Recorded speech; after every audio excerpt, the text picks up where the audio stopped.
For New York City politics, JFK's grandson Jack Schlossberg, the son of Caroline Kennedy, announces he's running for Congress.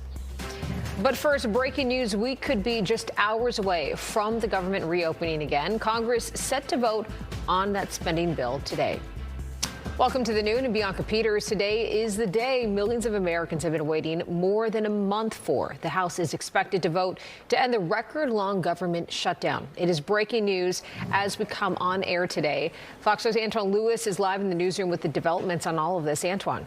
Bianca, this is a day that millions of Americans, as you pointed out, have been waiting for. It can't come fast enough, this vote, for the people who have been struggling to make ends meet for weeks. Republican leaders say that they are certain the bill will pass. It is expected to happen. The vote this afternoon, but it likely won't happen drama-free. Now, a House committee worked past midnight to lay the groundwork that is expected to end the government shutdown.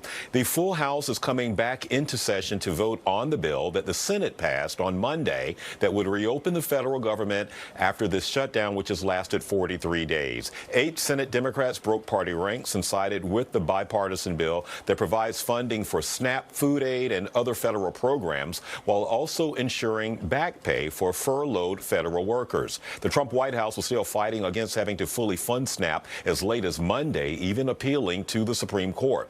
Now, the bill did not call for health care credits that Democrats wanted, but it does secure a vote on the matter that's scheduled for next month. Republicans, though, feel confident the legislation will pass and eventually make its way to the president to sign.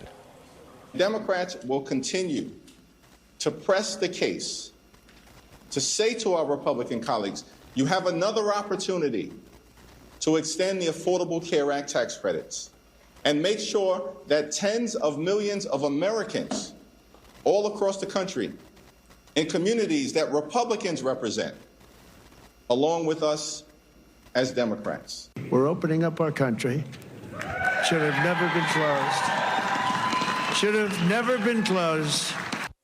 Now, in regards to programs like SNAP, for example, even if the bill passes, the 42 million Americans who rely on SNAP won't see those funds right away. It will still take some time for the money to appear in recipients' accounts. Now, what could complicate the vote is getting all of the members of the House back to D.C. today. Most will likely have to fly in, which, given the current state of air travel at the moment, could be problematic because of the shutdown caused by the nation's lawmakers. That is the very latest from the newsroom. Bianca will now send things back upstairs to you. All right, Antoine, thanks so much for the update.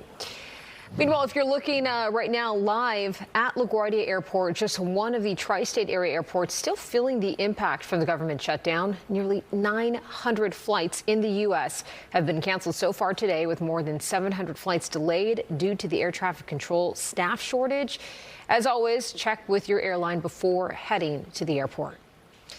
Let's turn now to weather. It is warmer today after the blast of the Arctic air we had over the last couple of days. Let's bring in meteorologist Audrey Puende at the Weather Center. Hey, Audrey. Hi there. I think we needed to put quotes around warmer, Bianca. Yeah, it's slightly better. I was going to say just this much better right. than it was yesterday. Yeah, so it's less frigid is really what it is today, folks. So it's a bit more comfortable across the region. Wind gusts will still be up to 30 miles per hour, but not nearly as blustery as it was yesterday when we had wind gusts up to 60 miles per hour across parts of Long Island. We have a dry stretch of weather ahead of us for the most part. However, over the weekend, there will be the threat of showers, and it is unfortunate that it's on the weekend. We'll talk more about that coming up. Right now, we're sitting at 44 right now in Central Park, 46 in Islip. It's 44 down the shore in Belmar, 42 for you in White Plains, looking good in Poughkeepsie with 42, 36 in Monticello. So these temperatures are definitely better than they were at this time yesterday. We're running between, on average, about 5 to 10 degrees warmer at this hour. Wind speeds pretty light compared to yesterday, too. A little bit breezy at times, but what's really important to note is the wind direction. It's coming from the southwest. That's a milder wind direction for us, so that's why we're going to have our temperatures slightly higher than what we experienced on Tuesday.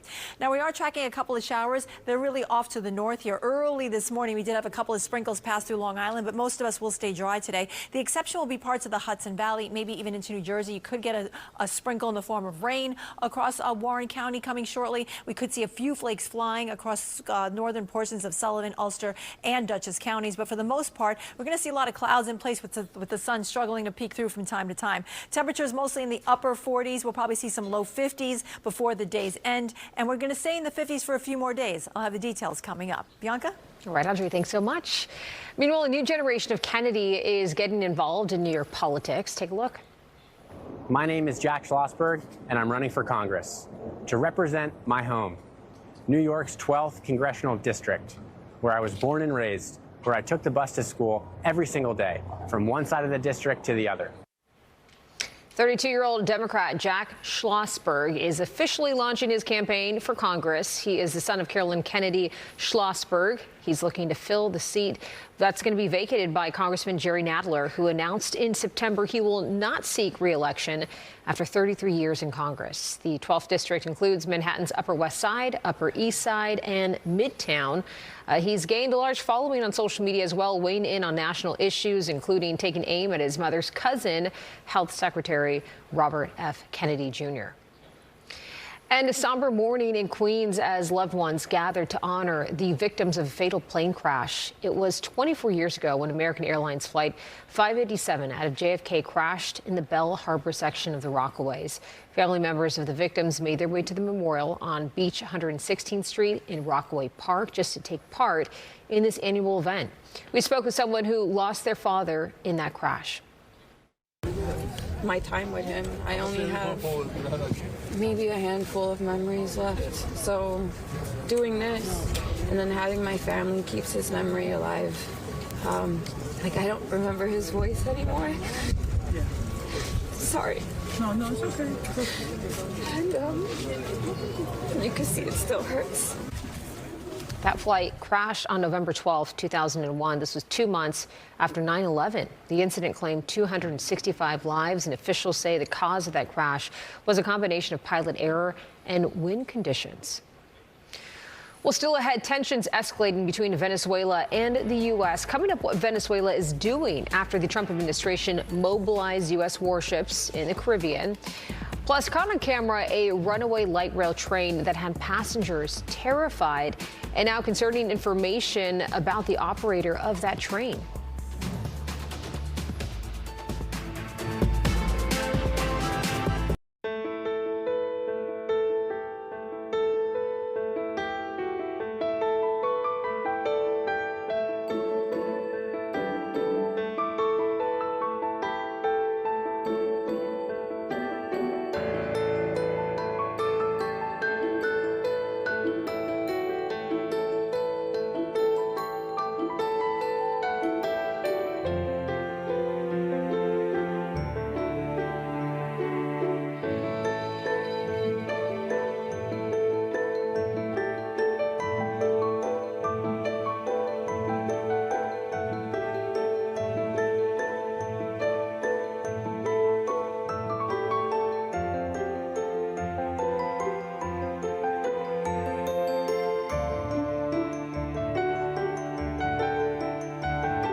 The NYPD needs your help identifying a person they say is responsible for a series of hate crimes across Far Rockaway, Queens. Now, police say this person allegedly vandalized 3 churches on October 5th.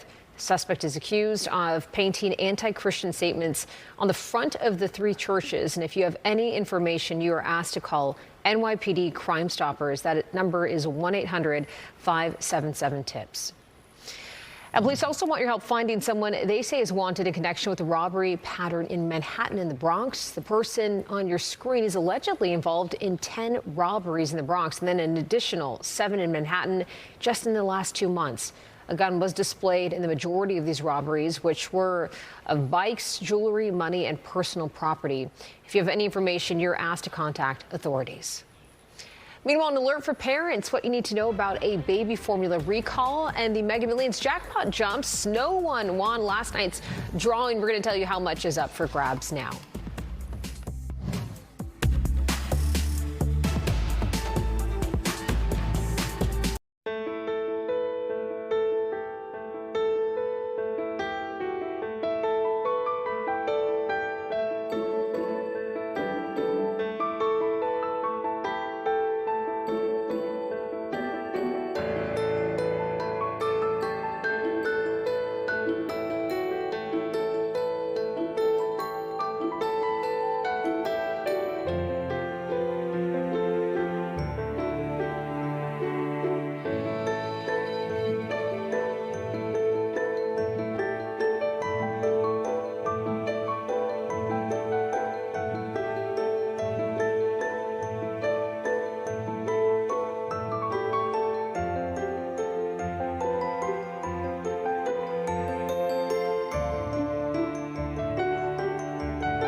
Welcome back. Tensions rising in South America as Venezuela says it is launching a massive deployment of around 200,000 troops. This comes a day after the U.S. sent its largest aircraft carrier to waters near Latin America. It also comes as the U.S. continues to launch deadly strikes against suspected drug vessels in that area. Meanwhile, representatives from Europe are joining reps from Latin America and the Caribbean in Colombia. They're discussing how to handle these U.S. airstrikes, which have killed at least 75 so far. We need to make sure we are deterring what they're doing down there, which is to try to undermine our country. The attacks on these ships are wholly appropriate. There is no strategy. All they're doing is blowing up a bunch of wooden boats and killing dozens of people with no end game here. And they're spending hundreds of millions of dollars in the process. The president of Brazil says he recently spoke with President Trump and told him that Latin America is a region of peace. Well, all 20 people on board a Turkish military plane have died after crashing into the country of Georgia.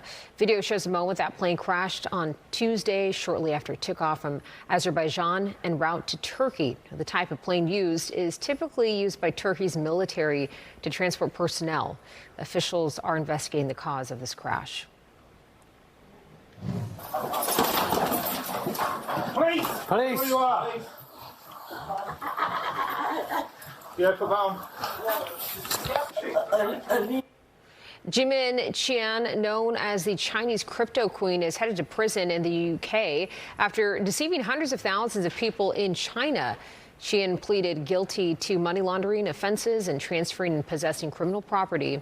She was sentenced to serve 11 years and 8 months in prison. British police say the sentencing ends one of the longest and most complex cases that they have investigated. And baby formula maker ByHeart is recalling all of its products as the FDA and CDC investigate an outbreak of botulism tied to them. At least 15 infants have suspected or confirmed cases of botulism across 12 states, including right here in New Jersey and New York. Fox 5's Teresa Perillo has warnings for parents. Formulas to hit the baby market. Organic, certified clean, filled with promising ingredients, and the closest thing to breast milk a parent could want. But now, ByHeart formula is at the center of a nationwide infant botulism outbreak, affecting at least 15 children in 12 states, including New Jersey. The babies are between 16 days and 5 months old and are all hospitalized. We have offered the FDA and the CDC and the California Department of Health full access to our facilities and our unopened cans of infant formula, unrestricted. The first case appeared November 8th in California. Since then, the company has recalled all of its product and is urging families to immediately discontinue its use. The name of the bacteria is called Clostridium botulism, but it's the botulinum toxin that the children under the age of 1 in particular are very, very sensitive and particularly sensitive to. The reason being is that their gut, their intestinal lining is not mature. So they ingest something called spores. Spores are the inactivated form of this bacteria, and these spores go into the gut and they germinate. It could take 2 weeks for symptoms to show, but once they do, you must seek medical attention immediately. It causes things like droopy eyelids, kind of a weak cough, weak crying, kind of a very tired, lethargic baby. If left unchecked in some cases, it can actually progress to where it affects the muscles that control breathing. Sometimes babies have to be put on respirators for a period of time. So as you can imagine, it is a very serious issue. As a matter of best practice, experts say if you were using ByHeart, make sure you clean all your surfaces that the formula might have touched with hot water in order to kill any bacteria. In Clifton, New Jersey, Teresa Priolo, Fox 5 News. All right, passengers on a speeding light rail train in San Francisco got a jolt when the train sped through a tunnel and then came to an abrupt and unexpected stop. Take a look.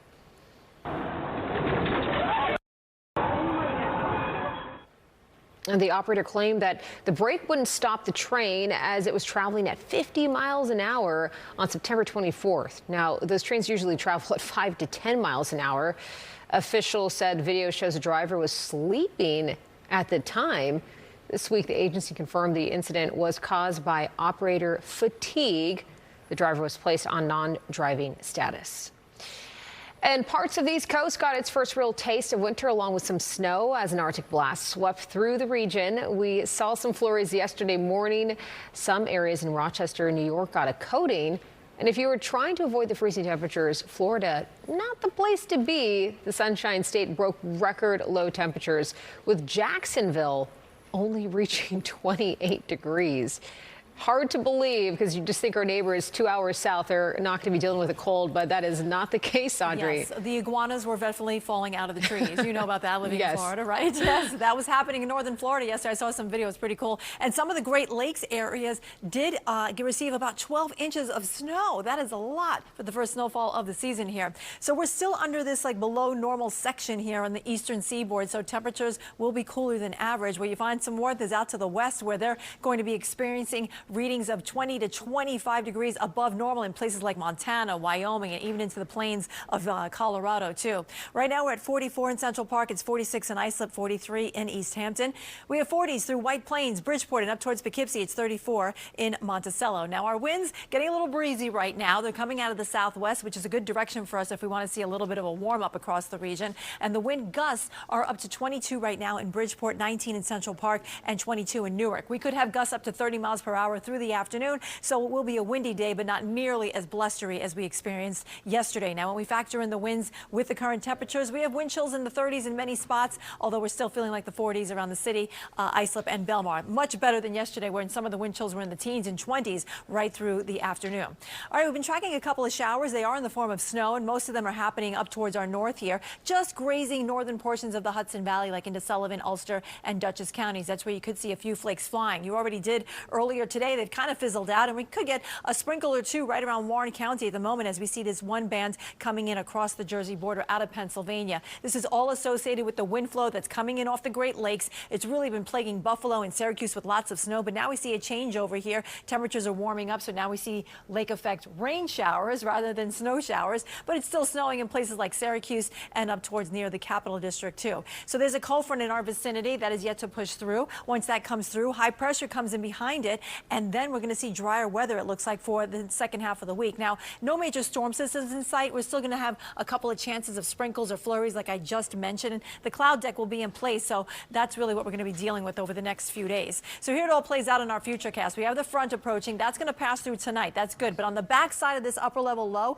there'll be a wave of energy kind of diving down, and that could help spill some cloud cover into parts of the region. And again, keep the lake effect snow machine working here. So we could see a few flurries and maybe a sprinkle off to the north, but they could dive as far south as, let's say, Rockland County, Orange County, maybe anywhere north of I-80 on Thursday afternoon. We could catch a sprinkle, and that could bleed over into Long Island. Again, no major storm systems in sight. You may not even need your umbrella. It'll be a quick passing shower, and if you're indoors, you'll miss the whole thing. And as we go into Friday, we turn drier too, and temperatures will be a little bit below normal for the rest of the week, and it will continue to be windy too. So today we're looking for a high of 51. I'm being a little optimistic there. 52 for tomorrow. It'll still be windy with a sprinkle north. Breezy for Friday. It turns a little bit cooler on Saturday, and then rain returns, a measurable rainfall by Saturday night going into the first part of Sunday. Bianca, over to you. All right, Audrey, trying to warm up within those chilly temps. Thanks so much.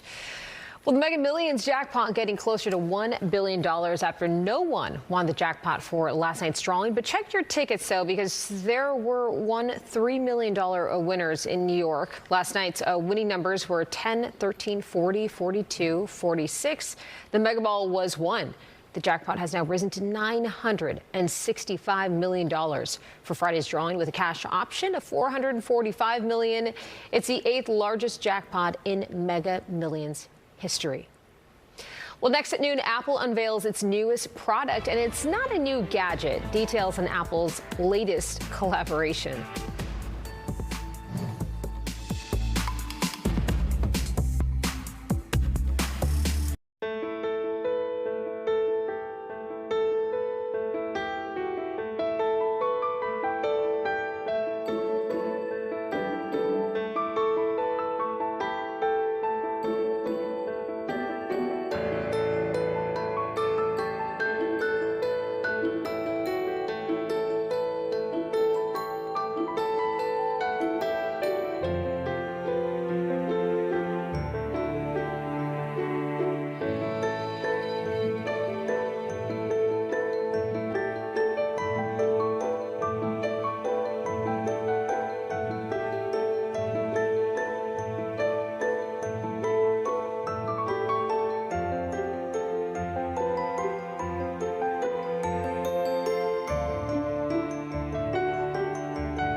Morgan.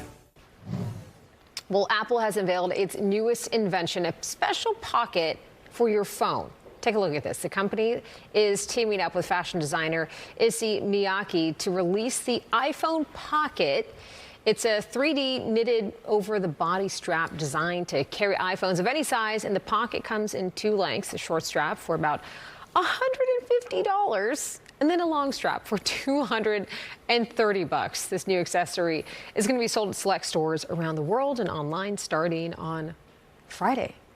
It's quite expensive. All right, the holiday season might not be so festive for job seekers. On job site Indeed, the number of job seekers looking for holiday work in September, that was up 27% compared to last year. But the number of job postings from retailers was down by 15%.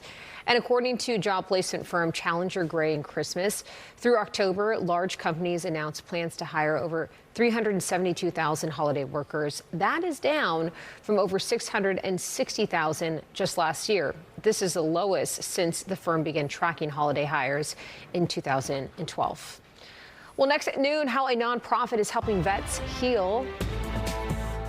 It's a unique program pairing horses with veterans. Both are overcoming obstacles. I'm Jody Goldberg on Long Island. We have that story coming up. And later, actress Mary Lou Henner will join us in studio. She's got a new show coming out called Memory Girl. We'll talk about it. New York City is delivering for you every day, everywhere. Major crime is down citywide. A record number of new homes have been created, and a brand new universal after-school program is available for our kids.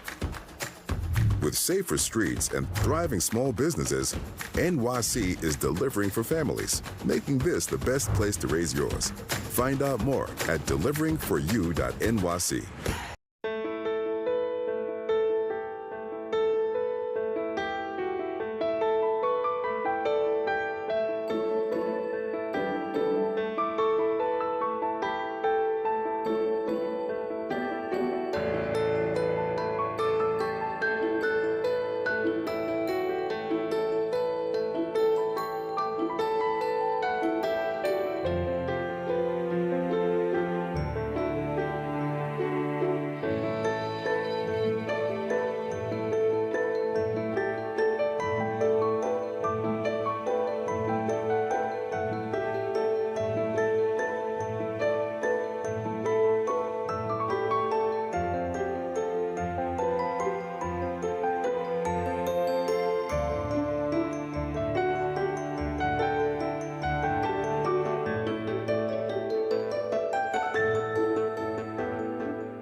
Fox.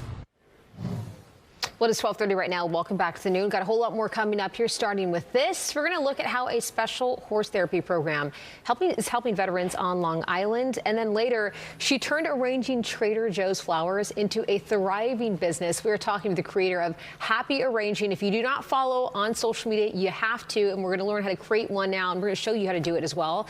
But let's first get another live look outside on this Wednesday. Chilly out there, but you know, hey, it looks a little better than it did on Monday. So there's a bright bright side of things. I know, Audrey, we talked about it earlier, saying that it was warmer than it was yesterday. But by warmer, how many degrees are we talking about? Right, we're talking about 5, 6, or 7 degrees, but you know, when it was the way it was yesterday, every little bit helps. And Bianca, what's also making it feel warmer is that our winds have also lightened up. Yesterday we were gusting to 60 miles per hour in parts of the area. Today the wind gusts will likely be up to 30. So we're watching the radar right now. You could get a few flakes flying in parts of the Hudson Valley. We have some lake effect snow showers still plaguing the central part of the state, and some of them could reach as far south as the areas I just mentioned. We also could get a quick sprinkle that will be in the form of rain across parts of New Jersey. Warren County appears to be the spot right now, and I'm going to leave in the chance for just a sprinkle or a flurry anywhere across the region here, mainly for this afternoon and mainly north of I-80. I think central southern New Jersey, you're just fine. Now the cloud deck is kind of hanging in place. It's kind of keeping our temperatures down a bit. We thought we'd be closer to about 50 or 51 this afternoon. We'll have to wait and see if the sun pops up and kind of helps us out there. This cold front's going to sweep through. Behind it, we still have a west to northwest wind flow, so that's still picking up moisture off the Great Lakes, and that's why we'll still have the chance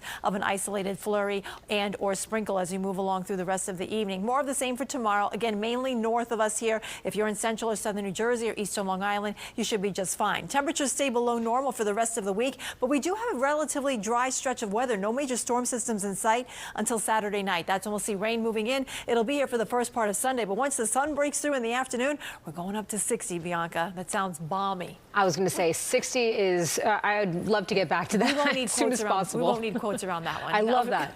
All right, Audrey, thanks so much. Well, heroes come in all shapes and sizes, and sometimes even on 4 legs. Horses on Long Island. They're lending support to veterans through a special therapy program. And Fox 5's Jody Goldberg introduces us to the leaders behind the nonprofit helping America's heroes heal. On this bitter, cold, and blustery Veterans Day, healing happens quietly on a ranch far back from the busy sounds of Long Island. It's called the Warrior Ranch Foundation, a nonprofit that pairs veterans and first responders with rescued horses free of charge. Thank you very much for your service today and every day. Eileen Shanahan came up with the idea. She says it's her way of giving back. There have been veterans that have come in here in their 20s to their 80s, some that have been on the verge of suicide. And after coming here, they have said this ranch has saved my life. Jeffrey Costa is one of them. Coming home, kind of had the ideal situation from the outside looking in, and then kind of all surfaced how much I was suffering internally with the suicide attempt. The Army veteran was helped here, and now he's helping others. You can see the kind of weight lifted off their shoulders. And the smiles resurfaced their faces. Now let go, see how we responded? Damian Capone grooms and guides the horses through obstacle courses, challenges that look a lot like the ones they faced off the farm. You learn about your breathing, your techniques, working with the horses, you letting go of your anxiety. Yeah, that was a big release on his part. Our horses have come from some kill pens. You've seen Sully, he's got one eye. He had a real rough life. And the connection runs both ways. The veterans gain confidence, the horses gain trust. Both get the chance to start over. There's a huge problem with veterans feeling like their uniform defines them. They forget who they are as people. Our goal is to rescue, retrain, and repurpose those horses and get them a forever home. Vietnam vet Louis Goyette says service never stops. If I can help anybody, it's a joy for me. The nonprofit has worked with nearly 500 veterans and first responders. It takes vulnerability to heal, and you did it in combat. Now it's time to heal in our communities. It's my honor to give back. Working together to find peace, purpose, and hope. In Calverton, Long Island, Jody Goldberg, Fox 5 News. Well, if you like flowers and you do not want to miss this next segment, we're going to talk with author Rachel Weasel, who turned her side hustle into a dream job, and then she wrote a book all about styling ornate bouquets from Trader Joe's. I mean, we love Trader Joe's, but this is on a whole new level. So you got to stay tuned for this one. We're going to show you how to create some of the beautiful stuff you're seeing there on your screen.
All right, imagine turning your side hustle into a dream job. Rachel Wiesel is working a full-time product manager. She was in healthcare tech when she started styling Trader Joe's flowers in her Upper West Side apartment. So what started as a creative side hustle quickly blossomed to happy arranging. It's a viral Instagram account with more than 350,000 followers. She's getting more after the noon, I'm telling you that much.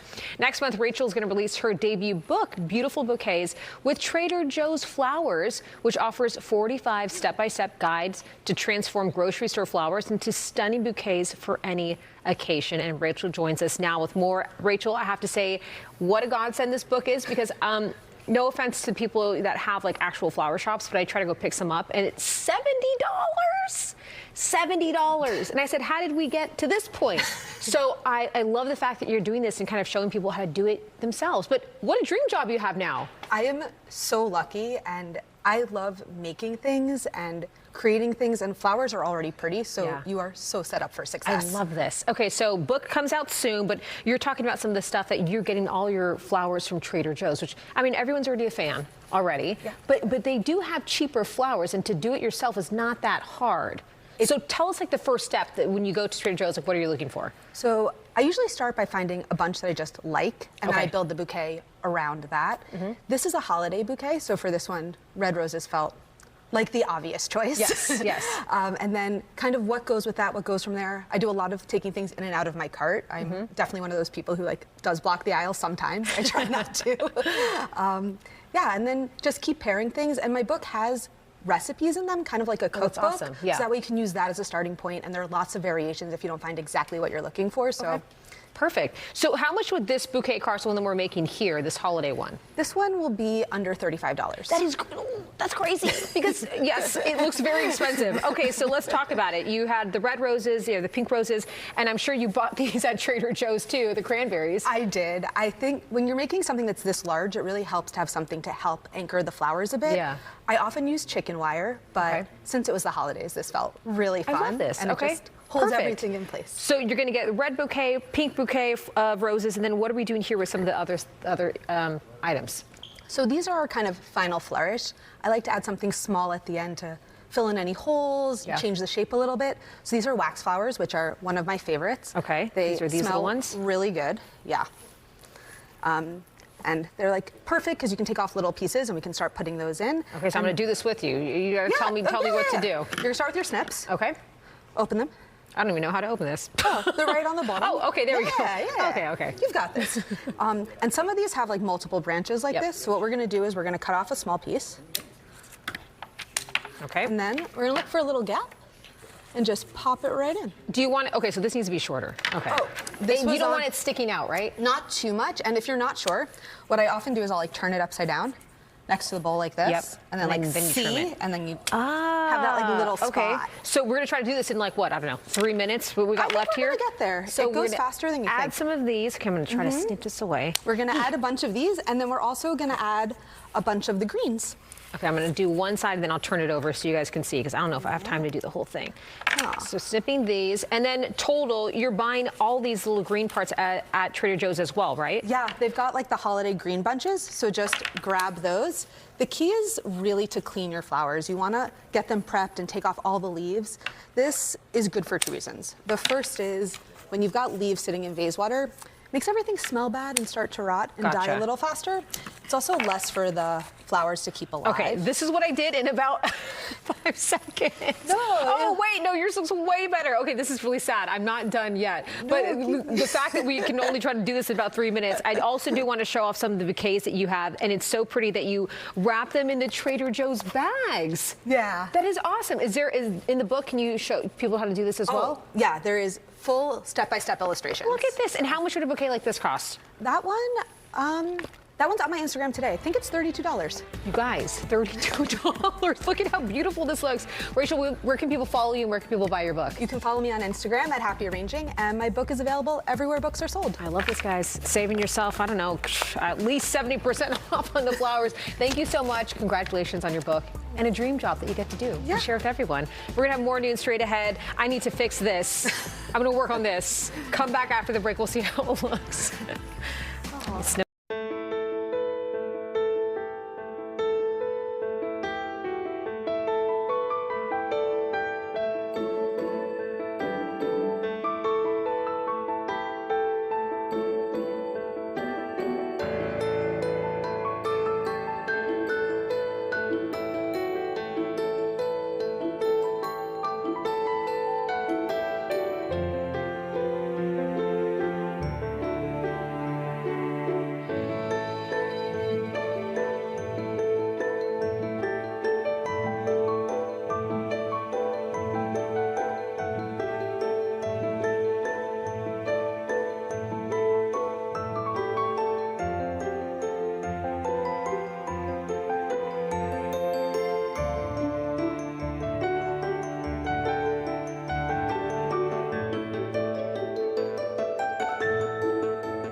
Fox 5.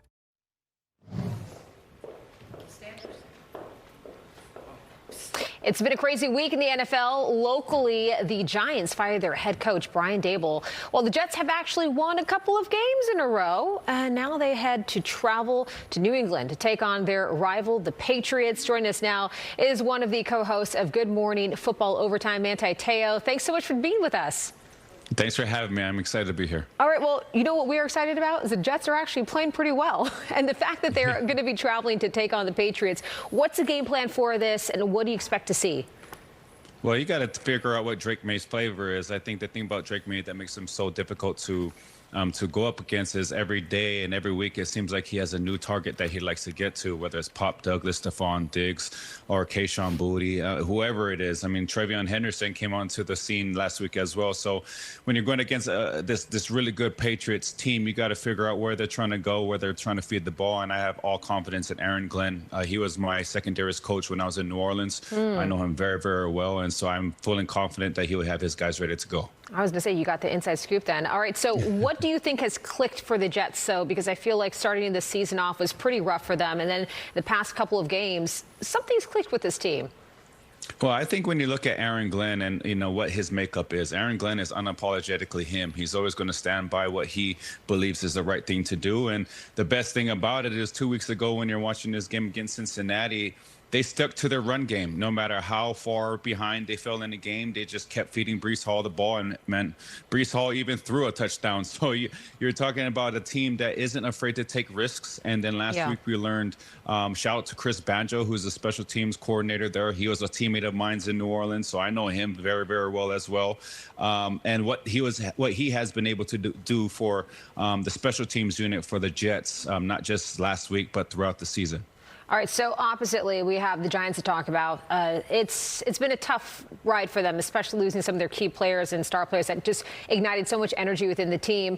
But these tough losses, how do they rebound after that Packers loss?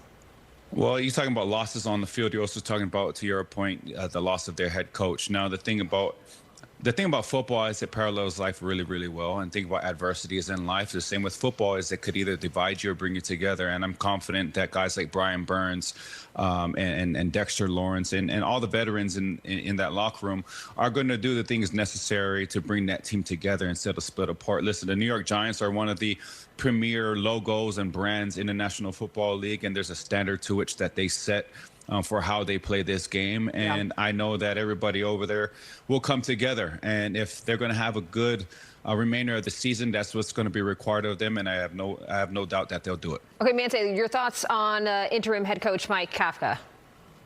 I have yet to see what he's going to bring. But what I will say is whether Jackson Dart is playing or not, you have a very, very good rookie quarterback who's done a lot for your franchise. Now, if Russell Wilson is in the game against the Packers, get the ball out quick. I think if you look at how the Packers are going to attack you, they're going to put a lot of pressure on you. So get the ball out fast. Wan'Dale Robinson has been spectacular, in my opinion, in the slot.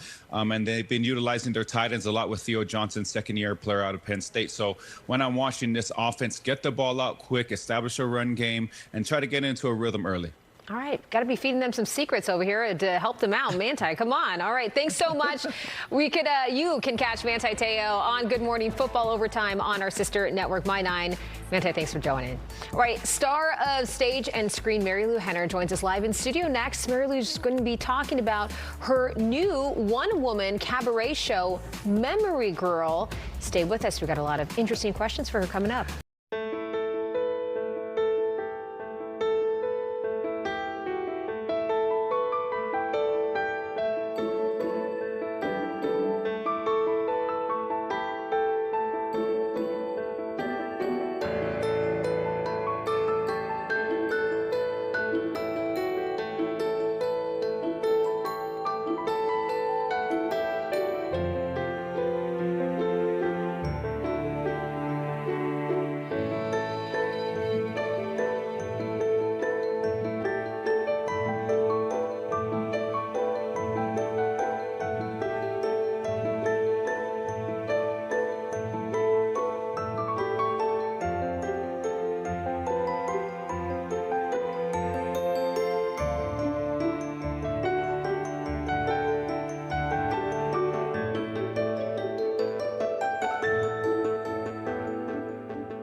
Well, you know her as Elaine from the classic TV sitcom Taxi. Well, Broadway and TV star Mary Lou Henner back with a new one-woman cabaret show called Memory Girl this Saturday and Sunday. Love the name. You can catch Mary Lou Henner performing, singing, and telling stories at the Green Room 42, which is located in the Yotel on 10th Avenue. Mary Lou Henner joins us now with more. Congratulations. This is really cool. Thank you so much. It's going to be so much fun. First of all, I love the name, Memory Girl, because, I mean, if anyone knows you, they know how incredible your memory works. That was my nickname when I was a little girl. Wow. Memory Girl, Memory Kid. Also Univac, which was the, the early computers. And I didn't think a cabaret act called Univac would be like a good one. I think I like Memory Girl better for that one. So Okay, so you have 2 nights this weekend. 2 nights, Tell us what people can expect if they come. Okay, well, I take people on a journey through my career and a lot of fun things. I have a whole tribute to Taxi with a great montage of videos. Wow. I talk about my kids. I talk about Dancing with the Stars, Chicago. I was also a body parts model, so I talk about, it's like fun and funny.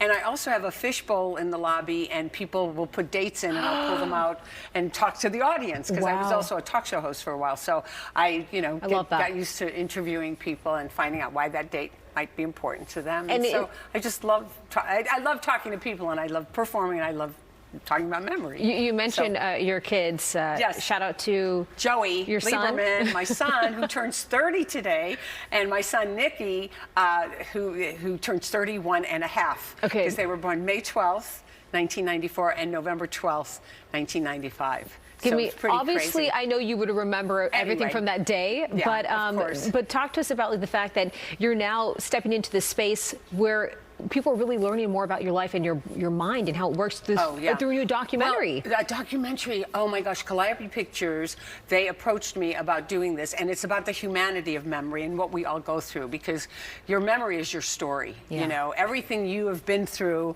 is on your emotional hard drive. It makes you respond in ways that you don't even realize, And so we're talking to experts, we're talking about the history of memory, we're talking about so many things, and interviewing friends of mine, all the guys from Taxi. Wow. And Caroline Aaron did it yesterday. My son Joey has done it. My son Nick. I mean, we're going through the guy who created Grease, Jim Jacobs, because I was connected to him for so many years since I've been an early teenager. Is there a single day that you just kind of, that one's a bit fuzzy, I don't remember that one at all? No, not really. It all comes back eventually.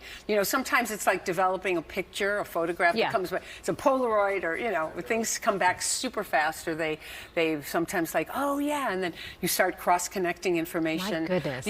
It's funny. Everything is connected to everything. So once you start to hook on a date, I always say it's such a gift when somebody gives me a date, because not only will I remember that date, but I'll remember the weeks before, the weeks after, and it's like opening up a little Christmas present. I love that. Okay, so when is that documentary coming out? The documentary will be out next year, because we're doing a bunch of things right up. Candace Cameron Bure is going to be in Love it. her. I mean, so many people that have shared memories with me, but also have great memories of their own. Okay, so you talk about doing so much in the cabaret that people are going to go see. Yes. The body parts models, that you've been in Taxi, Broadway. Like, is there anything on the list that you haven't done yet that you're like, I have that on my mood board? It's so funny. People always say, is there anything you haven't done? Because I've even done a rock video and things. And I just did this great workshop with Peter Gallagher. John Cryer's the producer, Gretchen Cryer, Nancy Ford, they wrote it, and it's still getting my act together, so that's great. But the only thing I've never done is a soap opera.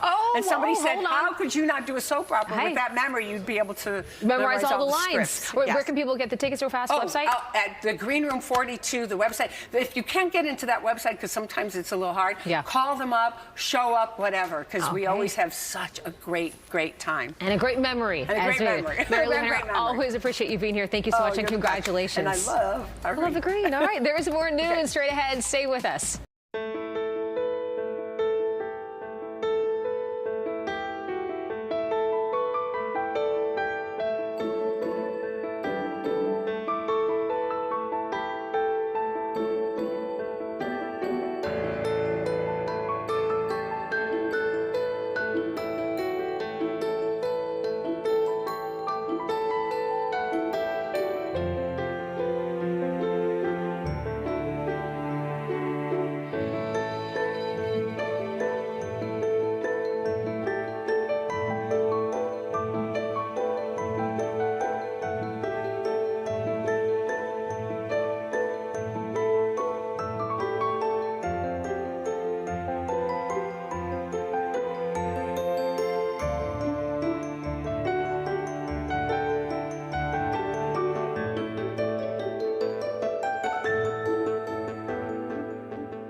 right, special edition of Notes at Noon with Lou Albanese, our longtime sports producer here at Fox 5. Remember we were talking about getting tattoos? Yeah, 24 hours to D-Day. Okay, we have secured an incredible artist named Keith Des Hernandez. He has tons of followers on social media. Yeah. He has tattooed Jalen Brunson, Lewis Good Hamilton. enough for Jalen Brunson. It's good enough for me. Okay, but get this. We put the polling up on Instagram. We started with 6 of our local sports teams. Thank God. We whittled it down to 3, and we're going to show you what the percentages are of votes. I'm going to need Mets fans to hurry up and vote on this next round of voting. I don't know if I can actually survive with a Yankee tattoo on my shoulder. I agree.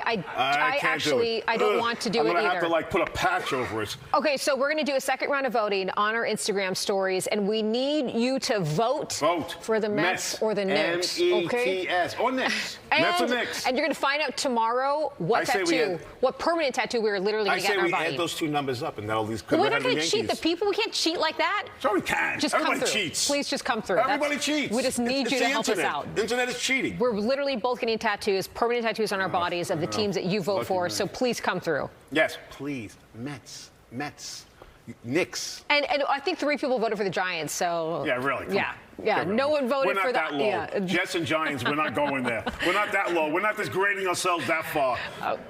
We're going to have Keith back in studio tomorrow. We're going to interview him about his story, about how he got to this incredible position he's in, and then he's going to come tattoo us live for Kicking and Screaming. So tomorrow is going to be crazy. You do not want to miss this. All right, Lou, thanks so much. Get ready for it. Shave the body part that's coming up. It's going to be a blowtorch. That is our show, but before we go, here's one last thing to leave you with. 3 Bob Ross paintings were auctioned off for big bucks in an effort to raise money for public television stations. They were painted between 1990 and 1993, and 3 of the paintings sold for a total of more than $600,000. 30 of Ross's paintings are expected to be sold at different auctions coming up. All right, we love Bob, and we love you too. Thanks for watching. Thanks. Tune in tomorrow. 25 Words or Less is next. If you want more news, tune into the Fox local app, which is streaming right now.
All right, everybody, welcome. Welcome to Newsroom Live. I'm Antoine Lewis. Happy to be with you on this Wednesday, November the 12th. And thank you for 1 second. We've got a lot to get to today, so we thank you so much for being here. If there's a comment, if you have a question, whatever platform to which you are watching us right now, we ask that you certainly put that information there. We're going to try to get to as many of those as we can. But like I said, a lot to get to. The first thing is day 43 of the government shutdown, and it appears things may be coming to an end. Here's what's going on. The House is expected to vote this afternoon on the bill that the Senate actually passed on Monday that would reopen the federal government, which again has been closed for 43 days. Now, here's what's happening, here's what's going on. Late last night, a House subcommittee actually worked past midnight to lay the groundwork that would then present the bill to the full chamber, which is expected to reconvene this afternoon, again, to vote on the bill that the Senate actually passed on Monday. So here's how that went. 8 Senate Democrats actually broke party ranks and sided with this bipartisan bill that provides funding for SNAP benefits as well as other federal programs, while also ensuring that back pay is given to furloughed federal workers. Now, you may recall the Trump White House was still fighting against having to fully fund SNAP as late as Monday, even appealing to the U.S. Supreme Court. But the bill did not call for health care credits that the Democrats wanted. It does, however, secure a vote on the matter, which will be set for next month. Republicans feel confident the legislation will pass, again expected to happen this afternoon, and that it will eventually make its way to the president to sign. We've got some reaction coming from Capitol Hill. Let's take a listen. Continue to press the case, to say to our Republican colleagues, you have another opportunity to extend the Affordable Care Act tax credits and make sure that tens of millions of Americans all across the country in communities that Republicans represent, along with us as Democrats. We're opening up our country. Should have never been closed. Should have never been closed.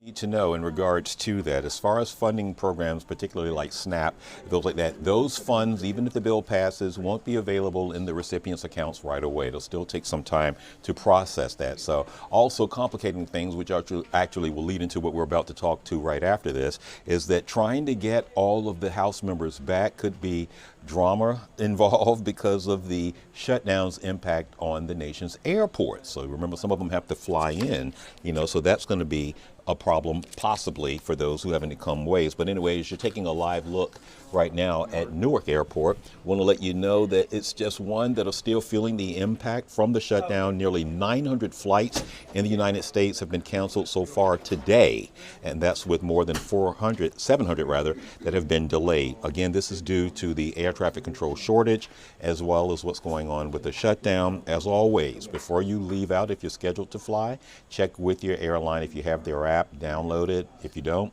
but make sure that you're staying on top of your carrier with that, particularly as you're trying to maybe look at holiday travel. So we want to make sure that we're keeping you up to speed on that. Parents out there, we have a recall that we want to tell you about. Very important one. It's a baby formula recall.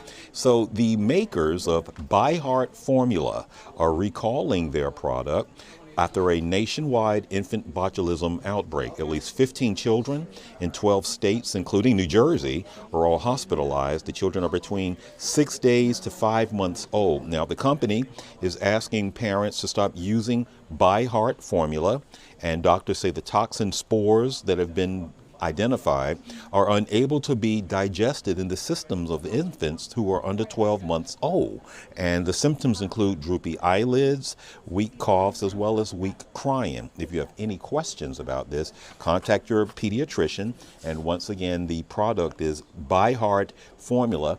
And again, apparently ByHeart had been enjoying a welcome relief, if you will, from some parents because it's all organic, and some say it's the closest thing to mother's milk that was available on the market. But again, this outbreak starting in California back on November the 8th was the first report. 12 states now involved, including New Jersey. 15 children are in the hospital. We are certainly wishing them and their families the best of health. ByHeart formula is the one we want to bring to your attention. A couple of political stories now to tell you about. Well, announced today a new generation of Kennedy is going to be running for Congress. Take a listen to this. My name is Jack Schlossberg, and I'm running for Congress to represent my home, New York's 12th Congressional District, where I was born and raised, where I took the bus to school every single day, from one side of the district to the other. So that is, Vinny, you can roll it again. I'll just talk over it and show him. 32-year-old Jack Schlossberg officially launching his campaign for Congress. Now, he is the son of Caroline Kennedy Schlossberg, who's JFK and Mrs. Jackie Kennedy's oldest daughter, oldest child. Now, This Schlossberg, Jack, is looking to fill the seat vacated by Congressman Jerry Nadler, who announced in September he will not seek re-election after 33 years in Congress. So this is the 12th district we're talking about. It includes the Upper West Side, the Upper East Side, as well as Midtown in Manhattan. Schlossberg has also gained a big social media following. He's been weighing in on a variety of topics nationally, including taking aim at his cousin, his mother's first cousin, his second cousin, Health Secretary Robert F. Kennedy Jr. So again, this is making news. It's a story that I'll be working on for our 5 o'clock and 6 o'clock shows actually today. So we wanted to pass that along to you. All right. Again, we're encouraging you, if you have a question, if you have a comment about anything that's going on, please put that into the comment section wherever it is that you're watching us. We want you to do that because we have a lot to get to today, including a live guest, Mary Lou Henner, whom you may know from stage, from screen, from Taxi, multiple products. She's going to be talking to us about a show she's doing, a one-woman show called Memory Girl. She's actually making her way over right now. There's a little bit of buzz going on off to my left because we're going to be miking Miss Henner in just a moment, and then we're going to have that conversation. It is 1:08, almost 1:09 on your Wednesday, November the 12th. We will be right back with more Newsroom Live. Nicely.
All right, everybody, welcome back to Newsroom Live 111 on your Thursday. Sitting next to me is a television, as an entertainment legend.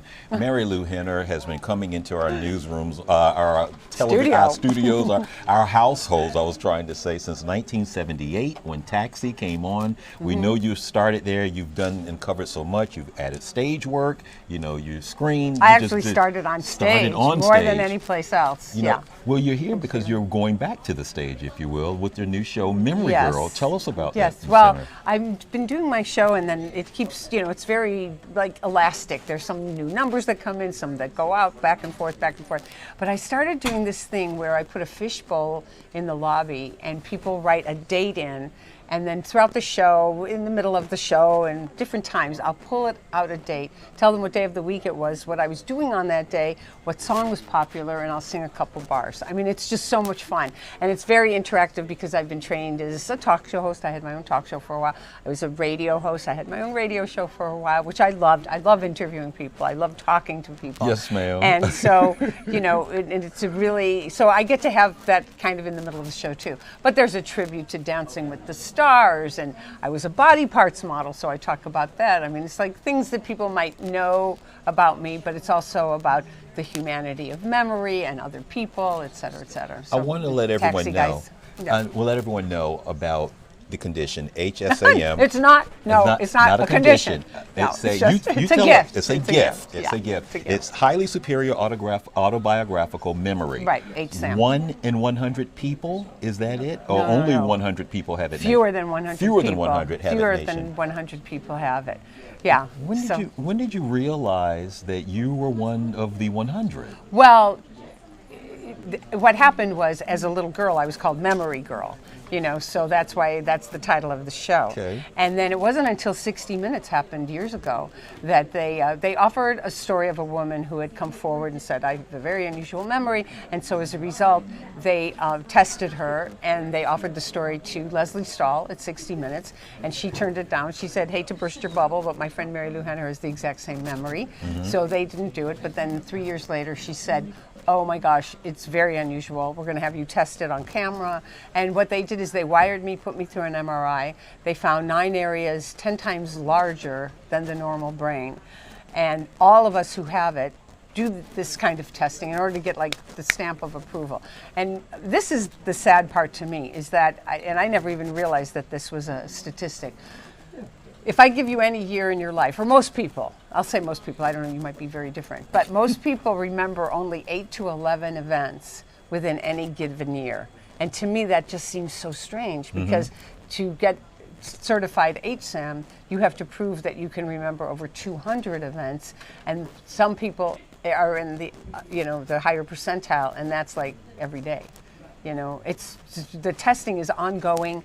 I've already signed papers to donate my brain to science, et cetera, because I want to help other people. You know, they're studying the neural pathways. I've spoken in front of Congress twice about Alzheimer's. Right. So I'm doing an Alzheimer's luncheon in Palm Beach in January, and there's so much that goes on all the time with memory, and so that's it. You've been advocating also for just time. brain wellness, Yes. for funding. For health. Yes. And I've written 10 books, so I'm always talking about health. My parents died very young. My parents died in their 50s. My father died of a heart attack when he was 52. My mother died from complications of arthritis when she was 58. So, yeah. So I just said, I'm going to learn everything I can about the human body. I'm going to study it. I'm going to go to doctors and nutritionists and the Bodhi Tree, which was a place in LA that had very kind of woo-woo information. And I also took human anatomy classes at UCLA, and so I learned about, and then I started writing about health, and it's just, it's been a journey. I think to stay young and alive, you have to, just to stay a human being who takes in a lot of information, you have to always be a student. You also, just because of your profession, memorizing lines, memorizing it's so different, parts. though, because that's two-dimensional. Okay. So it's like flat, but I tested for that too. But I'll remember like where I was when I read a script, and what in the character's life reminds me of my life, and what that was like, and different, things like that. So yeah, what the weather was like, what I was wearing. It's rare we get to talk to a television, an entertainment legend, so, but share us the keys to longevity, because we're seeing you, and we're seeing others of your generation, that are still active, still relevant. How about all the taxi cast? Unbelievable. Do you know that we have done 23 Zooms since the pandemic started, and we do them ongoing. Well, it's actually 24. It's ongoing. We do it like every couple of months. Everybody is still working. Everyone. They come to see my shows. I go to see Danny's, Tony's, Judd's. I saw Judd last week. We were on a taxi text chain. We text we text constantly, and it's so much fun. Every day something is happening, you know. Do you find yourself nowadays eagerly looking, or are you saying, you know what, I've been at this since I was in my 20s? No, I've been performing since I was 2. 2, okay. My family owned a dancing school in Chicago, so I've been on stage since I was 2 years old. No, it's what I've always wanted to do. I just did a workshop last week that's so fabulous, and we're going to do more and more of it. It was with Peter Gallagher, and it's through Penguin, Penguin Rep, and Gretchen Cryer and Nancy Ford wrote the original Getting My Act Together, and this is a sequel to it called Still Getting My Act Together, and I did it with Peter Gallagher. John Cryer was one of the producers, and it was so fabulous, and we're going to just keep doing it and, changing it and making it better and better. So you're always working, You've wore many a hat, in throughout your career. And I have a big head. She no, does. no, I do. No, I have a man's extra large. Really? 7 and 7/8 head. Yeah, you can't tell. No, but I have a big head. I'm 7 3/4. Oh I'm yeah, 7 same thing. 3/4. So Yeah, it's it's about okay. the same. Well, we have You know what? similar head sizes.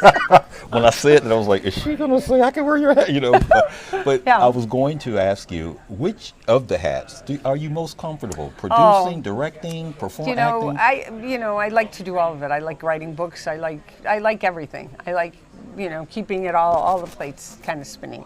I love being a mother, I think, but my boys are so launched and happy and fabulous women in their lives, and and my son Joey's birthday is today. Happy birthday, Joey. November 12th.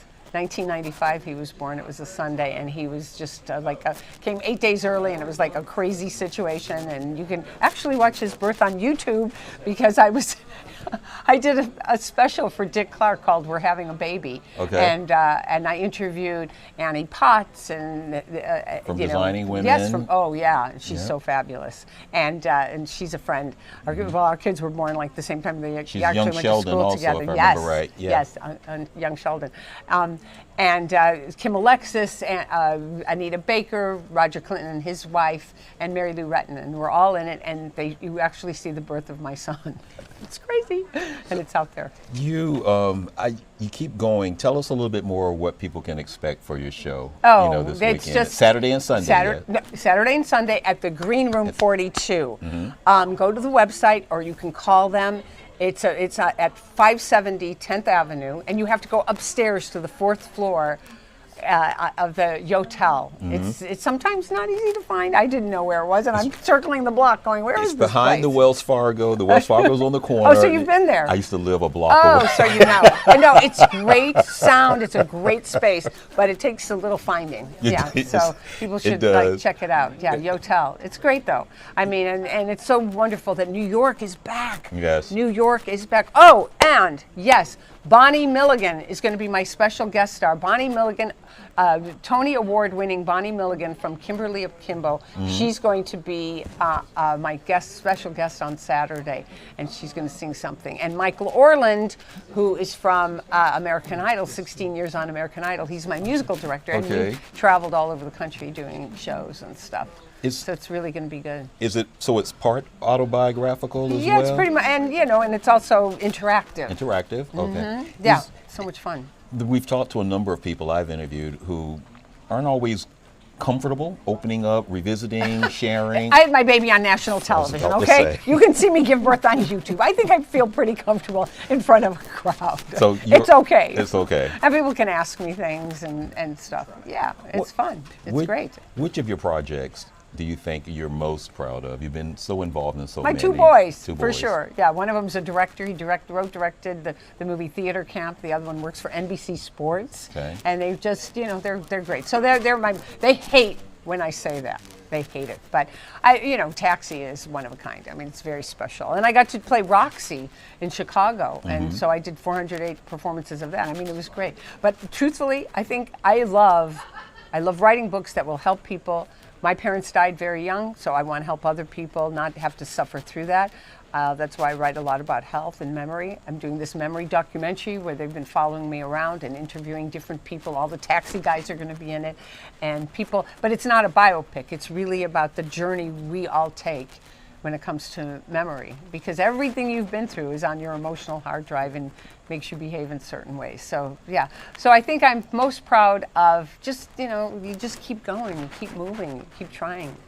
Were you surprised when you learned that you weren't the only one with HSAM? I was surprised that there were so few of us. Okay. Because I can't believe that there are fewer than 100 people in the entire world at this point. And the original group, which was only like 6 people, and then we lost one of them. So there's only 5 from the original group left, So it's very unusual, but I can't believe it's as unusual as it is. Because I thought everybody was had this. Do you keep in touch with the other Oh, ones? no, not at all. I mean, Okay. no, because we weren't really like all friends. And Got so, it. but we were brought together and it was great having that experience, but there's not like a club about it. You No, imagine between your work on the stage and Mhm. on film and television sets, you get asked your thoughts, your advice. What are you all the time. What are you telling the younger generation? Okay, Because that's so funny because I was doing this workshop, as I said last week, and we were up at Pearl Studios, which was Mhm. great. So in one room, they were auditioning, one hallway, there was the Mamma Mia kids and the Outsider kids, and people from Chicago were auditioning, and just so many different shows were auditioning or whatever.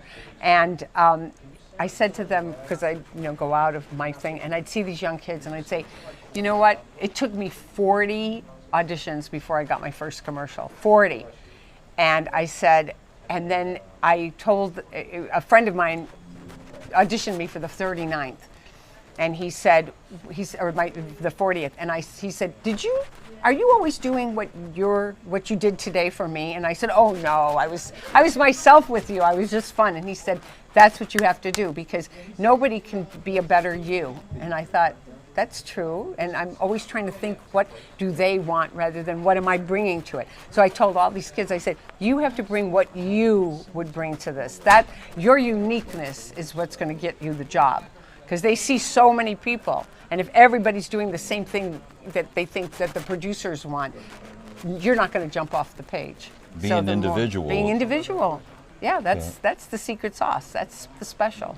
I've seen interviews with other stars who say that doing comedy is harder than drama. I want to ask you. It is. Well, drama is very real, so but comedy has a rhythm, a musicality to it. It's just very different. I mean, and you don't get, I can't think of a more brilliant actor than Judd Hirsch and Danny DeVito and Chris Lloyd. I mean, they are brilliant, whether they're doing drama or comedy, but they're so good at comedy, and you can tell that they'd be great at drama as well, because comedy is very hard. Oh my gosh, hard. you mentioned music. that. How did you all keep from breaking up and Oh, we broke up all the time. You must be kidding. Or, I mean, seriously, my favorite episode I ever did of Taxi was one called Shut It Down, Parts 1 and 2. Okay. We shot it right before Christmas, and usually they'd write a pretty good sized script and then they'd shape it and carve it up, and it became like 22 minutes by the end of the week. Well, this script was so good, but they didn't want to lose it. They didn't want to lose anything, so they said, let's do it as a two-parter. And Danny and Mary Lou, Louie and Elaine, we'll give them more scenes and stuff because because it was like very funny. It was very Julie and Elaine. Right. It's about the taxis going on strike, and I'm the shop steward, and I have to settle the strike by going on a date with Danny. I mean, there's a tango in it. There's all kinds of things. Who was Louie and the Louie. taxi boss Louie, behind yes. the pit with the microphone? Yes, all of it. Well, he was so funny in this one scene that we do where we're negotiating the terms of the date that I had to wear painful shoes to bed the night before to give myself a stomach ache so I would not laugh at him. Because, we were cracking up all the time. Believe me, that gang, nobody can make me laugh like Danny DeVito. And James L. So great. Brooks is a television legend. Incredible. He's got a big movie coming out. He was the producer, creator of. And still working like crazy, doing the Simpsons. Yep, he does the Simpsons. Yeah, no, everybody in our little taxi text chain, we're all still working. Carol Kane, she's over in London right now doing something, and Tony Danza, he does his show he here was all just the time. here not too long ago. Oh my gosh. And he's always For the at kids? yep. And we also know that he's 42 Below, one of the other cabaret 54 theaters. Below. 54 no, Below. I'm the Green Room 42. And he's 54. He's been at 54 Below. Yeah, and I've been there 4 times too. I'm trying a different venue this time. Who knows? Aside from Memory Girl, anything else you can tell us? I'm doing a big Hallmark movie in the spring about my family, which is great because I have a wonderful family. We're all going to Chicago for the holidays, and you look for this workshop turned show that I'm doing called Still Getting My Act Together with Peter Gallagher. It's going to be great, really great. So, and I'm moving back to New York. And I'm in the middle of shooting this memory documentary, so there is so much going on. I was about to ask which coast you're on, but you're coming back. Well, I've been in Los Angeles, but I'm going to sell my house and get two smaller places because I spend so much time here. I'm here all the time. I was only in LA 8 weeks last year, and I was on the East Coast 4 months, on and off. We're glad to have you back. Well, thank you so much. I'll have to come up and hang out. I have to let everyone know I'm from the South, so Oh. calling everyone Miss or No, Mister. that's like, and as Where are you she from was in the my South? Virginia, Norfolk. Oh, it's beautiful. And, I shot a movie there years ago. and my mom's watching. She would. I have to Oh. let her know because we were always raised. We say Miss. So as Mary Lou was miking up, I'll say, "Hi, Miss Henner. Miss Henner, how nice to meet you." No, call me Mary Lou. Yeah, I'm like, yeah. I'm from the South. This is what we do. Oh, so okay. Well, then I'll let you. Whatever your mama would most I'll want. always being respectful. We can't thank you enough. I Thank know you. you've got Thank you. your team ready to Well, snatch no, that's your my way. husband. He just got in yesterday. We haven't seen each other in 3 weeks because I've been doing all kinds of jobs here. We will let Miss Henner's husband and she get on with their day. We can't thank you enough. Now that you're coming back, you will stop by and see us. Oh again, my right? gosh, anytime you want. Yeah, Okay. for sure. You've got the best lighting in show business. I'll come here anytime. So our guys over here. So great. So great. Thank you, Dave guys. and Vinny right over there. Thank you. Thank you so much. Mary Lou Thank you. Henner stopping by, gracing us with insight. Also, again, if you would put up the promo for Memory Girl one more time yes. so we can let everybody Thank know, you. Vinny Vincenzo. Yes, thank and you so call much, if you're Vinny. having trouble, getting tickets or something. It's really, it's going to be so much fun. And Bonnie Milligan is there on Saturday, and I'm not sure. I've got a couple people who can do Sunday. So, Ms. Henner, figure before this you out. go, your socials, where can people find you? Oh yes, at The Real Mary Lou. Before I knew what all the social was, my assistant said The Real Mary Lou, and it's like, okay. But it's MARILU, The Real Mary Lou, on Instagram and Twitter. All right, everybody. Yeah, and TikTok. Yeah, We're going all to take of a quick break. We'll let Miss Henner get back to her family. And we'll Mama's see proud. You in about 2 minutes, everybody. Okay. Miss Thank Mary you. Lou Henner. Bye. Miss Memory Girl. Miss Mem-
Back now at 1:31 on your Wednesday, November the 12th. A news conference is going on from the White House right now. Press Secretary Caroline Leavitt is actually talking. We're going to take a listen in, so let's check her out right now. Of the Democrat shutdown. And our economy has lost billions and billions of dollars in economic activity over the course of this shutdown, hurting consumer sentiment and crushing the travel and hospitality industries. According to a CBO estimate, the Democrat shutdown could end up decreasing fourth quarter economic growth by 2 whole percentage points. The Democrat shutdown made it extraordinarily difficult for economists, investors, and policymakers at the Federal Reserve to receive critical government data. The Democrats may have permanently damaged the federal statistical system, with October CPI and jobs reports likely never being released, And all of that economic data released will be permanently impaired, leaving our policymakers at the Fed flying blind at a critical period. It's hard to recap all of this without asking a simple question: why? Why have the Democrats put the American people through this pain for 43 days in a row? And it feels like Groundhog Day being up here again talking about this Democrat shutdown. And the answer to that question is pure partisan politics. They started this shutdown with a ridiculous demand to force taxpayer-funded healthcare benefits to illegal aliens who broke into our country. Even after it was clear President Trump and Republicans would never force American taxpayers to pay for free health care for illegals. In fact, President Trump's One Big Beautiful Bill fixed that problem. The Democrats kept dragging this reckless government shutdown on for weeks longer to boost their turnout in an election, perhaps one might guess. That's because the Democrats are totally captured by their far left-wing base, who only care about attacking President Trump, even if it means hurting innocent Americans in our country. The Democrats' weakness and their unwillingness to buck the fringe members of their party dragged this harmful shutdown on for 7 weeks and inflicted massive pain onto the American public. But let's be clear, the clean CR being voted on today in the House of Representatives that will lead to the reopening of the federal government is what President Trump and Republicans have supported from day one. Our troops, air traffic controllers, and federal employees will be back to receiving their regular paychecks. Families in need will get back to receiving their food purchasing assistance, and the people's government will soon be back open for business. President Trump looks forward to finally ending this devastating Democrat shutdown with his signature, and we hope that signing will take place later tonight. On another matter, I want to address the affordability issue that's received a great deal of media attention this past week, which is ironic because it didn't receive that much attention when Joe Biden was here and inflation was at a record high 9%, the worst inflation crisis in modern American history. And President Trump won a landslide election in part to address the affordability issues created by Joe Biden and the Democrats. And that's exactly what President Trump has done since day one of his administration. Since the first day in office and every day since, the Trump administration has taken aggressive action to fix the Biden-created cost of living issues.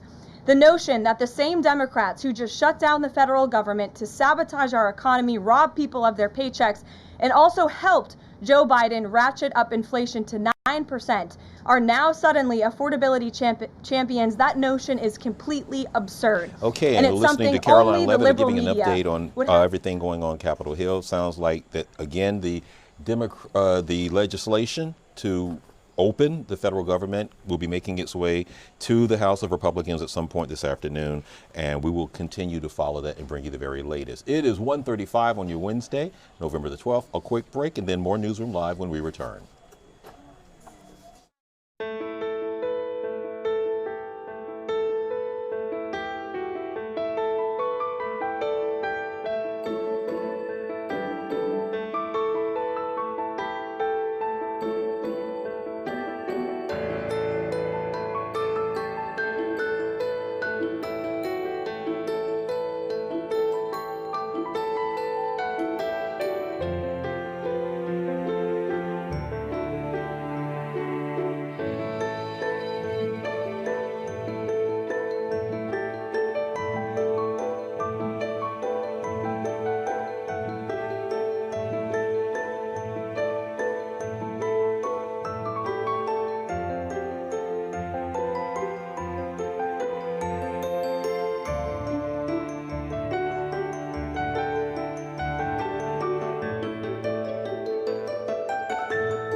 Back now at 1:37 on your Wednesday Newsroom Live. Antoine Lewis, very happy to be with you this afternoon. All right, we're going to talk about weather because I don't know about you, but if you're in the tri-state, then you know it was chilly the last couple of days. So here's what's going on. What you're looking at right now on the satellite radar imaging, you can see that that cold front is moving eastward. Now, the green pockets that you see right there, that's precipitation, but all of that right now is that Arctic blast that we received that dropped our temperatures by 10 degrees or so than what they were at the beginning of the week. So yeah, we told you about a freeze warning at the beginning that ended around 9 o'clock yesterday, but the temperatures still quite not where they're supposed to be because, again, we're dealing with that. But take a look at it right there. Highs tomorrow at 53, the low at 45, and then just look going into the weekend. Now, the first chance of rain is going to be on Sunday, and you see that leads over into Monday.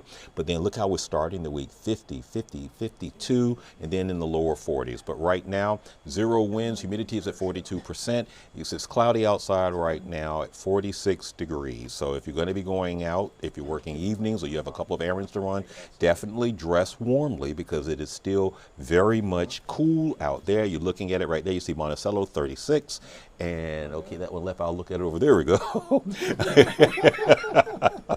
Now, Vinnie Mariani is with me today, and our ops manager Dave Alter right to our right. But that's what's going on. You can see it's a little bit cloudy outside right now. But the main thing is there are no winds, but it's still chilly out. So definitely govern yourselves accordingly as you're going to be making your way out. Now, just to talk a little bit about the weather, if you believe, parts of the East Coast already seeing snow. Believe it or not.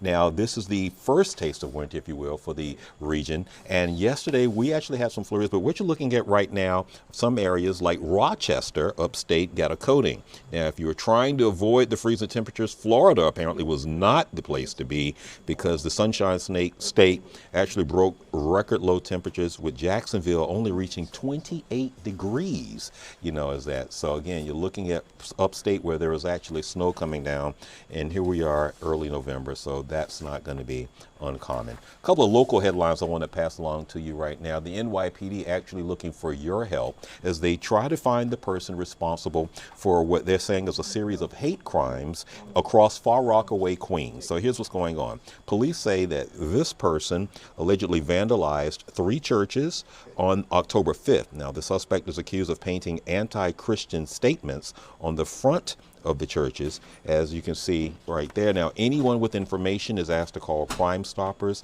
That's the number that you see in the top left right there, 1-800-577-TIPS. If you have any information or possibly recognize or have seen something, then definitely we want to ask you to give the NYPD a call.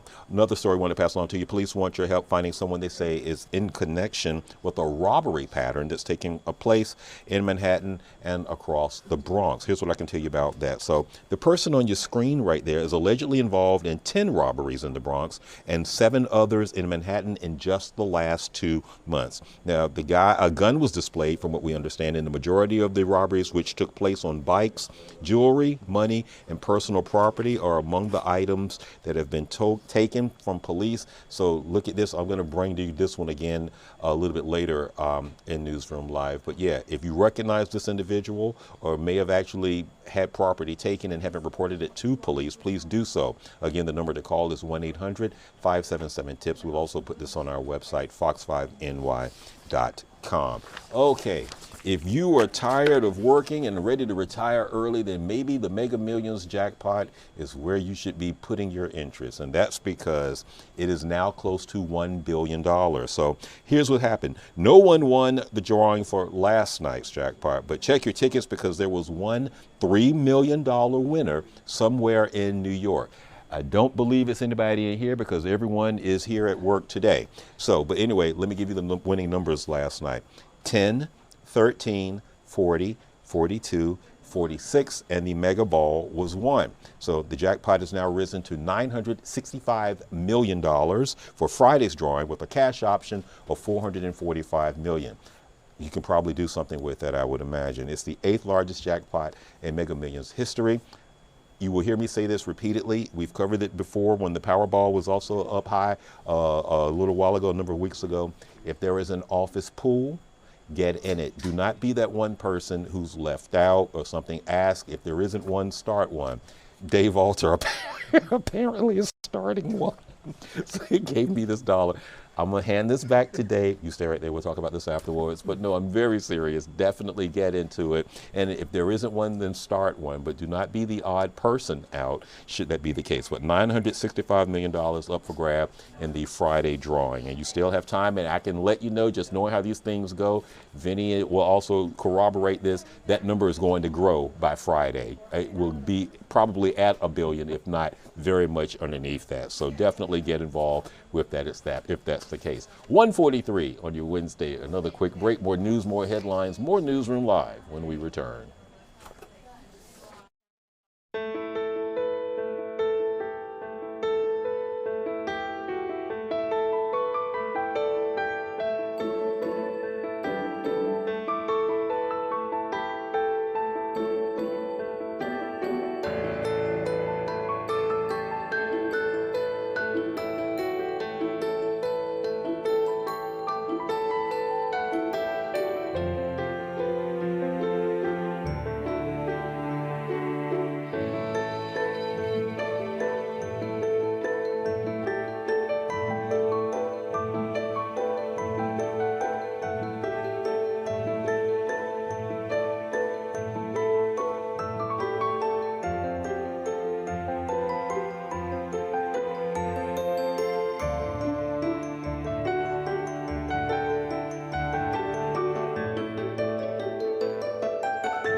All right, everybody, 1:45. Welcome back to Newsroom Live. And tensions rising in South America as Venezuela says it's launching a massive deployment of more than 200,000 troops. So here's what's going on there. Now, this comes a day after the United States sent its largest aircraft carrier to waters near Latin America.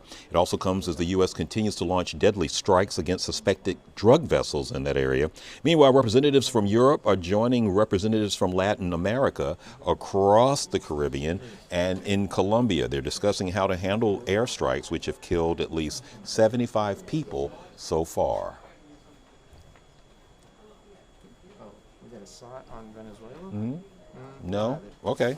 All right. Well, the president of Brazil says that he recently spoke with President Trump and told him that Latin America is a region of peace. Now, you've taken light rails, I would imagine. You've been involved, or on one at least, where some scary moments for a few that were on the West Coast. So take a look at this. Now, I know there were gnats, Vinny. We got gnats that we can play? Yeah, I'm going to stop talking for a minute and let you hear what's going on. We'll loop this again so that you can hear the gnats.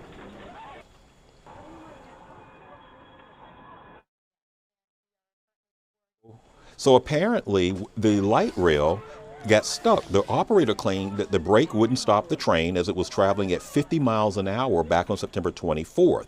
Now, those trains usually travel between 5 to 10 miles an hour. Officials say video, which you saw just in the black and white there, actually showed the driver was sleeping at the time. Now, the agency has confirmed that the incident was caused by operator fatigue. The driver has since been placed on non-driving status. But again, as you look at it, apparently this is San Francisco on the light rail. You can see how fast it's going on the right part of the screen.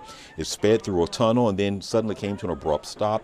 If you look at the left, once it pops back up, you can see the passengers actually holding on to things. And oh, that's a nice jolt there. Good grief. So again, the train was traveling about 50 miles per hour when it's supposed to be going between 5 to 10. So yeah, those people were certainly thrown around. And as you can see right there, the company is saying operator fatigue, is the cause for that. And again, the driver has been placed on non-driving status. All right. So another quick break, more news, more headlines, including the very latest on the government shutdown and what could be happening this afternoon that could bring it to an end possibly after 43 days. We'll be right back.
Back now, 1:49 on your Wednesday, November the 12th. Antoine Lewis, very happy to be with you from the newsroom of Fox 5 on the Upper East Side of Manhattan.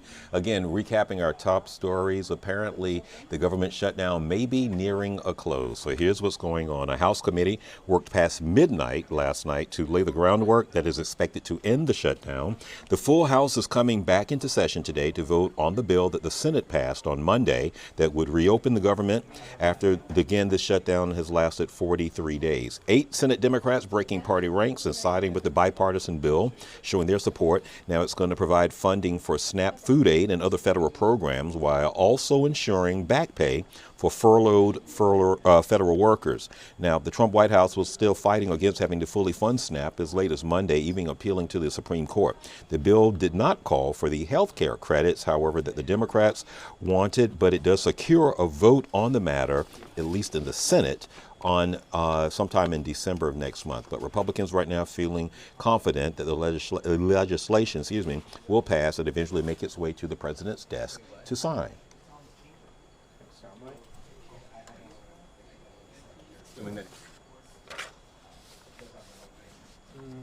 Democrats there will we go. continue to press the case to say to our Republican colleagues, you have another opportunity to extend the Affordable Care Act tax credits and make sure that tens of millions of Americans all across the country in communities that Republicans represent, along with us as Democrats. We're opening up our country.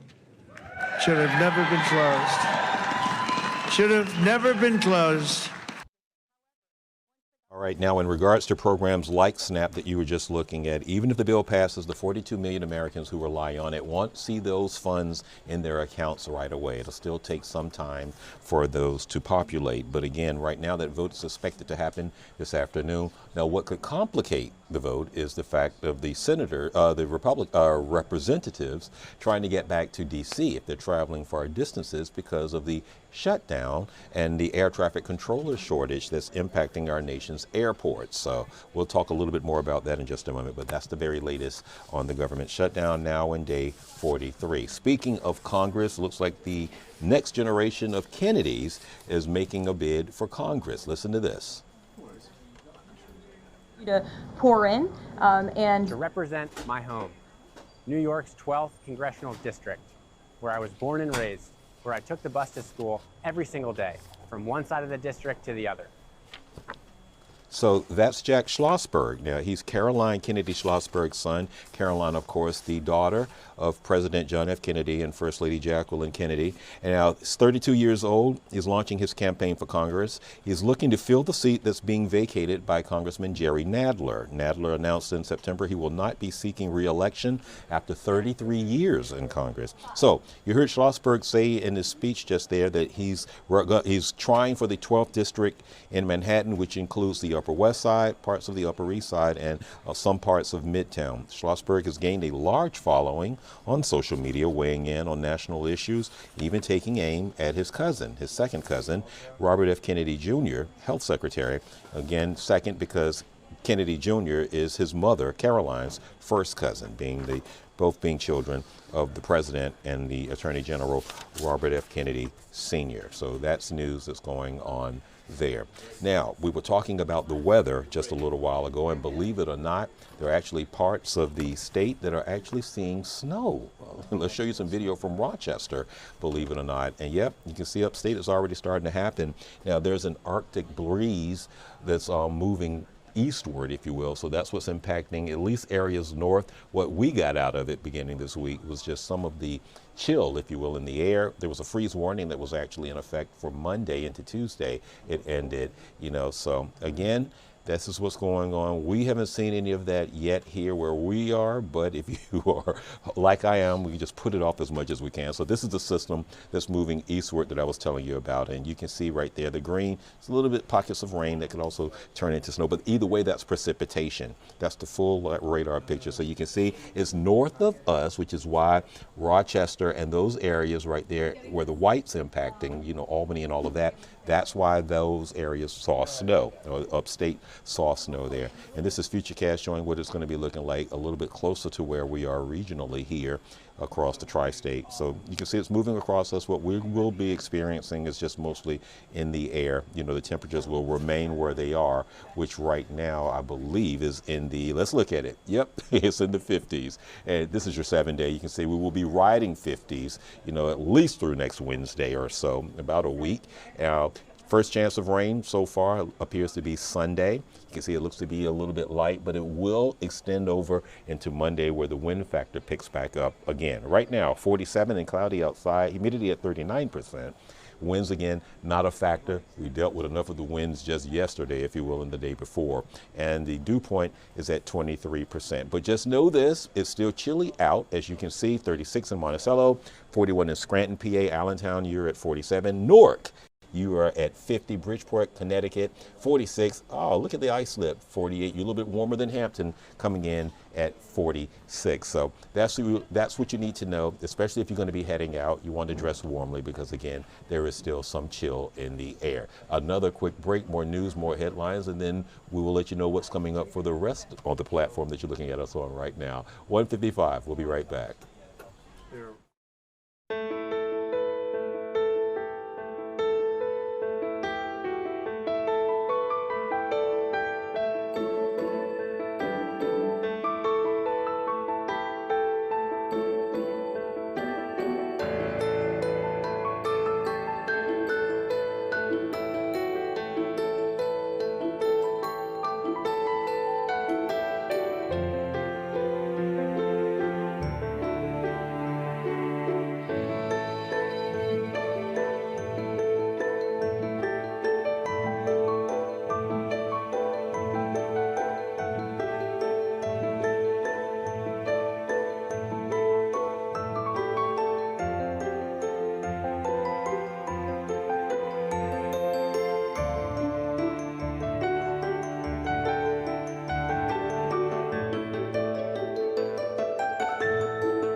All right, a live look at LaGuardia Airport, just one of the tri-state area airports still feeling the impact from the government shutdown. Nearly 900 flights in the United States have been canceled so far today, with more than 700 other flights delayed. This is due to the air traffic control shortage, as well as ripple effects from the shutdown. So always check with your airline before you're heading to the airport with their app if you have that. Another thing we want to make sure we pass along to you parents, there's a baby formula recall to tell you about.